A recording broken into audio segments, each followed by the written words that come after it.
زندگی میں آپ کو بہت سے لوگ ایسے ملتے ہیں جو آپ کا مذاق اڑانے کے لیے یا آپ کو تکلیف پہنچانے کے لیے سوال کرتے ہیں۔ ایسے لوگ اپنے سوالات کے ذریعے سے ہی آپ کا کانفیڈنس لو کر جاتے ہیں۔ ایسے لوگوں سے کم ملیے، بلکہ ہو سکے تو ملنا ہی بند کر دیجئے، کیونکہ اتنا ڈر فیلئر سے نہیں لگتا جتنا ان لوگوں کے سوالات سے لگتا ہے جو آپ کے اعتماد کو خراب کرتے ہیں۔ ایسے لوگ خود کو اعلیٰ سمجھتے ہیں اور آپ کو کمتر۔ ایسے لوگوں کی عادت ہوتی ہے دوسروں کو نیچا دکھانے کے لیے سوال کرنا۔ کچھ لوگوں میں تجسس ہوتا ہے، وہ اس لیے سوال کرتے ہیں۔ تو ایسے لوگوں کو لمبی لمبی وضاحتیں دینے کی بجائے مختصر ترین جواب دینا چاہیے۔ ایک سمجھدار انسان وہ نہیں ہوتا جو ہر سوال کا جواب دیتا جائے، بلکہ وہ ہوتا ہے جو جانتا ہے کہ اسے کس سوال کا جواب دینا ہے اور کس کا نہیں دینا۔ کسی کے بھی الٹے سیدھے سوالوں کا جواب دینے سے زیادہ ضروری یہ ہوتا ہے کہ آپ اپنی عزت، اپنا ذہنی سکون اور پرائیویسی کو ترجیح دیں۔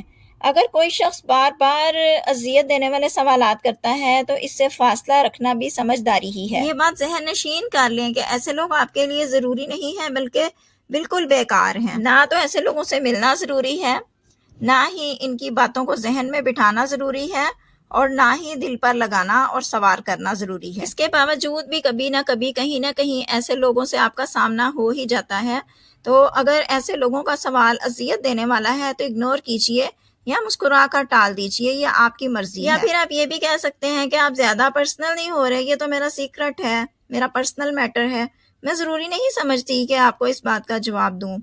آپ کو کسی سے ڈرنے کی یا گھبرانے کی ضرورت نہیں ہے کہ آپ ڈر کے مارے گھبرا جائیں اور پریشانی کے بارے بات کرنا شروع کر دیں کہ اس نے مجھ سے پوچھ لیا تھا تو اب میں کیا کہتی، جواب دینا تو ضروری تھا۔ وہ بات جو آپ نہیں کرنا چاہتی ہرگز نہ کریں۔ اس طرح کے لوگ آپ سے اس طرح کی باتیں اس لیے نہیں کرتے کہ ان کو آپ کی بڑی فکر ہوتی ہے، وہ آپ کی طرف سے بڑے فکر مند ہوتے ہیں، یا پھر آپ کے ساتھ بھلائی کرنا چاہتے ہیں، آپ کا مسئلہ حل کرنا چاہتے ہیں، بلکہ یہ لوگ تو چسکے لینے کے لیے سوالات کرتے ہیں۔ آپ کو اذیت دینا اور آپ کو تکلیف پہنچانا ان کا پسندیدہ ترین مشغلہ ہوتا ہے۔ آپ کی پریشانیاں سن کر یا تو ان کو مزہ آتا ہے، ان کو ذہنی اور دلی تسکین ملتی ہے۔ شکل یہ آپ کے سامنے بالکل خیر خواہوں والی بنا کر ہی آتے ہیں، جیسے ان کو آپ کی بڑی فکر لگی ہوئی ہے۔ ایکسپریشنز بھی بڑے پریشان کن ہوں گے، لیکن اندر سے یہ لوگ آپ کی باتوں سے مزے لے رہے ہوتے ہیں۔ تو ایسی جگہ پر آپ کو اپنے جذبات پر قابو رکھنا ہے۔ غصے یا تلخ لہجے میں بات کرنے کی بجائے نرمی اور وقار کے ساتھ بات کریں، اور بات کو وہیں ختم کر دیں جہاں سے اس کو شروع کرنے کی کوشش کی جا رہی ہے۔ سب سے پہلا تکلیف دینے والا سوال تو یہ ہوتا ہے کہ اگر کسی کی شادی لیٹ ہے، کسی کو کوئی مسئلہ ہے، تو بار بار پوچھتے ہیں کہ آپ کی شادی کیوں نہیں ہو رہی، کیا وجہ بنی، کیا آپ کو کسی نے پسند نہیں کیا، اچھا رشتہ نہیں ملا، یا پھر اکثر ماؤں سے بھی یہ سوال کیا جاتا ہے کہ آپ اپنے بیٹے یا بیٹی کی شادی کیوں نہیں کر رہے، ہو نہیں رہی یا پھر کب کریں گے۔ ایسے لوگوں سے کہیں کہ بھئی آپ کو کیا مسئلہ ہے اگر نہیں ہوئی تو۔ ایسے سوال کا جواب دینے کی بالکل بھی ضرورت نہیں ہوتی۔ ایسے سوال کو خاموشی سے اگنور کر دیں، سنی انسنی کر دیں۔ ایسے لوگوں سے کبھی بھی ڈیٹیل میں بات نہ کریں کہ کیا مسائل چل رہے ہیں، کیا وجہ بنی، یا رشتہ کیوں ٹوٹ گیا، یا کیا غلط فہمی تھی، یا پھر طلاق کیوں ہو گئی، وہ لوگ کیسے تھے، یا آپ کے بچے نے، آپ کی بچی نے اس رشتے میں کیا کچھ فیس کیا۔ ہرگز ضرورت نہیں ہے لوگوں کو ایسی تفصیلات دینے کی۔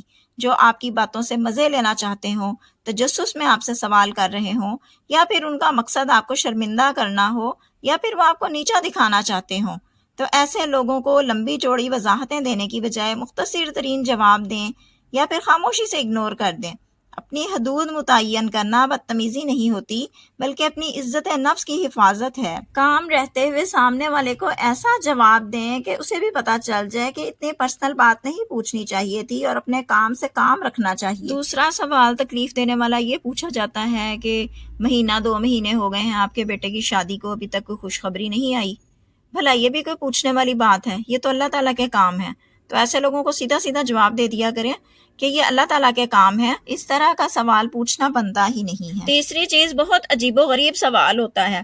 کسی سے لوگ کہیں گے آپ بہت زیادہ موٹے ہیں۔ لوگوں کا تو کام ہے سوال کرنا۔ اگر کوئی موٹا ہے تو اسے کہیں گے تم اتنے زیادہ موٹے کیوں ہو، اور اگر کوئی دبلا ہے تو اسے بھی یہی کہیں گے کہ تم اتنی کمزور کیوں ہو، تم موٹی کیوں نہیں ہوئی۔ جن لوگوں کا مقصد اپنے سوالات کے ذریعے تکلیف پہنچانا ہو، ایسے لوگ نہ موٹے لوگوں کو چھوڑتے ہیں اور نہ ہی پتلے لوگوں کو چھوڑتے ہیں۔ میرے خیال میں تو ایسے لوگوں کو صاف صاف جواب دے دینا چاہیے کہ میں اگر موٹی ہوں تو آپ کو اس سے کیا ٹینشن ہے، یا پھر میں اگر موٹی نہیں ہوں تو آپ کو کیا ٹینشن ہے۔ ہر انسان کا جسم مختلف ہوتا ہے، میری توجہ اپنی صحت پر ہے، وزن پر نہیں۔ یا پھر ایک مختصر ترین جواب ہے کہ میں اپنے جسم کے بارے میں بات ہی نہیں کرنا چاہتی۔ چوتھی چیز ہے، ہر گھر میں کوئی نہ کوئی پرسنل مسائل ہوتے ہیں، کوئی نہ کوئی کمی زیادتی، اونچ نیچ چل رہی ہوتی ہے۔ اگر کوئی کسی تھرڈ پرسن سے آپ کے گھر کی کوئی بات سن کر آپ سے سوال پوچھے، آپ سے اندر کی باتیں کریدنے کی کوشش کرے، تو ہرگز کسی کے ساتھ اپنی ذاتی گھر کی باتیں شیئر نہ کریں، کیونکہ لوگ پوچھتے ہی اس وقت ہیں جب انہوں نے کچھ غلط کرنا ہوتا ہے۔ ایک ہی بات سن کر دوسرے کو بتا کر مزید فساد پھیلانا ہوتا ہے، یا پھر آپ کی عزت خراب کرنی ہوتی ہے، اور اس سب کے بعد ایسے لوگ خوش ہوتے ہیں، چسکے کے چسکے اور بربادی کی بربادی۔ اور پھر ایسے لوگوں کو خوشی، تسلی، تسکین وہ ویسے ہی آپ کو نقصان پہنچا کر انہیں مل جاتی ہے۔ پانچویں سچویشن یہ ہوتی ہے کہ جب آپ کی کسی سے ناراضگی چل رہی ہو، ملنا جلنا بند ہو، آپ کو اس سے تکلیف پہنچی ہو، تو ایسے لوگوں کو جب پتہ چلتا ہے تو یہ لوگ مزے لینے پہنچ جاتے ہیں۔ کیا ہوا تھا؟ بات اتنی کیسے بڑھ گئی؟ آپ دونوں میں تو بہت محبت تھی، آپ نے تو اس پر بہت احسانات کیے تھے، پھر ایسا کیوں ہو گیا؟ ایسا کیا ہو گیا کہ بات یہاں تک جا پہنچی کہ اب نہ تو آپ آپس میں ویسے بات کرتے ہیں اور نہ ہی ملتے ہیں؟ بہت دکھ ہوا ویسے۔ ایسے لوگوں کو صاف جواب دے دیں، چسکے نہ دیں، کہہ دیں کہ یہ میرا ذاتی تعلق تھا اور مسئلہ بھی ذاتی ہے، تو میں اسے ڈسکس ہی نہیں کرنا چاہتی۔ یا پھر ایسا جواب دیں کہ سامنے والا بات ہی نہ کرے، جیسے وہ انسان تو بہت اچھا ہے لیکن تھوڑا سا اختلاف ہو گیا تھا، وہ بھی انشاءاللہ دور ہو جائے گا، معاملہ کلیئر ہو جائے گا، غلط فہمی دور ہو جائے گی، اور آپ سنائیں آپ ٹھیک ہیں؟ اس کے سوال کو اس طرح سے نظر انداز کریں اور مختصر سے جواب سے بات ختم کر دیں تاکہ سامنے والا اس شرارت سے باز رہے جو وہ کرنا چاہ رہا تھا۔ چھٹی اہم بات یہ صرف عورتوں سے متعلق ہے کہ میاں بیوی کے پرسنل باتیں پوچھنا، وہ باتیں جو کبھی بھی کسی کو نہیں بتانی چاہیے، ہرگز مت بتائیے۔ اللہ اور اس کے رسول نے بھی منع فرمایا ہے، تو آپ کو ان معاملات کو 100% سیکرٹ رکھنا ہے اور کسی کے کسی سوال کا جواب نہیں دینا۔ پھر ایسے لوگ پوچھتے ہیں کہ خرچہ کتنا دیتا ہے، منتھلی پاکٹ منی کیا دیتا ہے، کپڑے کس حساب سے بنا کر دیتا ہے، آسانی سے دے دیتا ہے یا ناک منہ چڑھاتا ہے، غصے کا تیز ہے یا تمہارے آگے پیچھے پھرتا ہے، تمہارے ساتھ اس کا رویہ کیسا ہے، اپنی ماں بہن کے لیے جذباتی ہے یا تمہارے لیے ہر ایک سے لڑ جاتا ہے، وغیرہ وغیرہ۔ یہ سوالات اور اس طرح کے اور بھی بہت سے سوالات ٹاپ سیکرٹ ہیں، انہیں آپ کو کسی سے شیئر نہیں کرنا، ان سوالوں کا جواب ہی نہیں دینا، کیونکہ ایسے لوگوں کو آپ کے آپس کے تعلق کا پورا سکین چاہیے ہوتا ہے۔ تو ہرگز اپنا اور اپنے تعلقات کا سکین ایسے لوگوں کو مت دکھائیں کہ وہ سب جان جائیں۔ پہلے سوال پر ہی منہ بند کر دیں، جتنے زیادہ جواب دیں گے اتنے ہی زیادہ سوالات ہوں گے، اس لیے ایسے لوگوں کی بات کا جواب مت دیجیے، خاموش کروا دیجیے بہت ہی اچھے اور عمدہ طریقے سے۔ اگر آپ جسٹ پرسنل میٹر کہہ کر ہی چپ کروانے کی کوشش کریں گی تو میرا خیال ہے کہ سمجھدار کے لیے اشارہ کافی ہوتا ہے، دوبارہ آپ سے کوئی ایسا سوال نہیں کرے گا۔ 7ویں نمبر پر آتا ہے، یہ سوال عورتوں سے بھی کیا جاتا ہے اور مردوں سے بھی کیا جاتا ہے کہ بتائیے کاروبار کیسا جا رہا ہے، کیا حالات ہیں۔ بیوی سے تو پوچھا جاتا ہے تمہارے شوہر کے مالی حالات کیسے ہیں، انکم کیا ہے۔ مرد حضرات سے تو بہت سے لوگ پروفٹ ریشو تک پوچھ لیتے ہیں، یا پھر اگر ایج زیادہ ہے تو پوچھتے ہیں کہ خرچہ اور اخراجات کے بارے میں بتائیے کہ کیسے چل رہا ہے، بچے دیتے ہیں سب کچھ، یا پھر پوچھیں گے کتنی پینشن ملتی ہے۔ کچھ لوگ ایسے سوالات پوچھ لیتے ہیں کہ انسان نے سوچا بھی نہیں ہوتا اور سننے والا پریشان ہو جاتا ہے۔ اب ان باتوں کا کیا جواب دیا جائے؟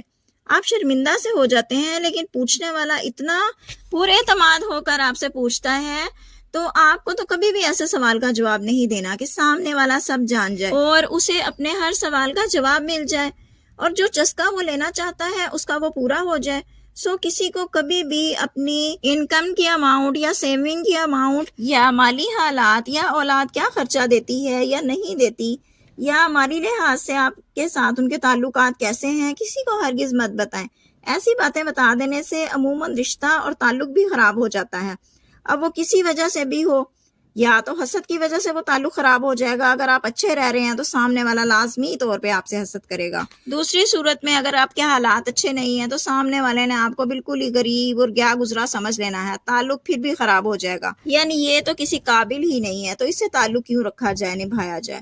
دنیا نہ تو غربت میں جینے دیتی ہے اور نہ ہی آپ کے اچھے مالی حالات لوگوں کو ہضم ہوتے ہیں۔ یہ لوگ ہیں اور انہوں نے دونوں طرح سے آپ کی طرف سے تکلیف میں ہی رہنا ہے، اس لیے اپنی چیزوں کو سیکرٹ رکھنا بہت ہی ضروری ہے تاکہ جو جیسا ہے ویسے ہی چلتا رہے۔ جواب بھی پرسکون ہو کر دیں، جذباتی نہیں ہونا، غصے میں جواب بالکل نہیں دینا۔ ایسا جواب دیں کہ سامنے والے کا منہ بند ہو جائے، وہ چپ کر جائے اور دوبارہ آپ سے پوچھنے کی جرات نہ کرے۔ آخری بات ہے کہ اگر کوئی آپ کو آپ کی زندگی کی بری یادیں، ناکامیاں یا پھر اذیت دینے والا وقت یاد کروائے، یہ بھی آپ کے ساتھ ہوا تھا نا، یا پھر آپ کو کیسا محسوس ہوا تھا، اس وقت آپ بہت تکلیف میں تھے، غصے میں تھے، اب تو آپ کافی بہتر ہو گئے ہیں، اب تو آپ کافی بہتر ہیں بھائی، اب کیا آپ سے برداشت نہیں ہوا کہ میں اس وقت سے نکل آئی ہوں؟ اب دوبارہ مجھے وہ وقت یاد دلا کر واپس اس میں کیوں دھکیل رہے ہیں؟ لوگوں کو ایسا کر کے بھی مزہ آتا ہے، جو لوگ دوسروں کو خوش نہیں دیکھ سکتے یا پھر وہ دوسروں کو ان کے دکھی لمحات یاد کروا کر ان کو دکھی اور پریشان کرتے ہیں، یہ ہابی ہوتا ہے ایسے لوگوں کا۔ تو ایسے لوگوں سے بھی اوائڈ کیجئے، ان کے سوالات سے اوائڈ کیجئے۔ ہوپ فلی آپ میری بات سمجھ گئی ہوں گی۔ شیئر کر دیجئے اس ویڈیو کو ان بہنوں کے ساتھ جن کی آپ کیئر کرتی ہیں۔ Thank you so much and اللہ حافظ۔